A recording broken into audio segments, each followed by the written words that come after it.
All right, so it's time to set our sub fascia board, and this is gonna be hard by yourself. So what I did was I put basically on the bottom there where it's gonna be supporting flush with the bottom sticking out, a couple screws in the bottom so I can rest it there. I also did another one here.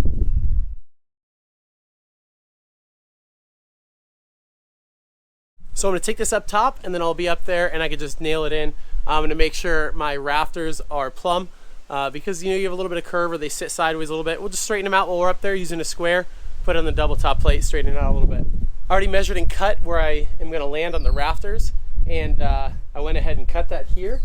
And then I used my gauge, my roof gauge, 10 degrees, it's about 2.5 pitch. Like I said, we're doing a metal roof, bitch thing. It's gonna be all set, it's never gonna leak. And then the top roof is gonna be shedding snow off of the roof, so it's gonna be totally fine. So the face of our rafter tails are 8 inches. So I cut this at 10 degrees in the top, and I added about a 1/2 inch to get that 5/8 sheathing, so it'll catch right on the bottom, and you won't have to worry about flushing it out at all. It's gonna be nice and easy. Bump right up to it, and we'll be done with it.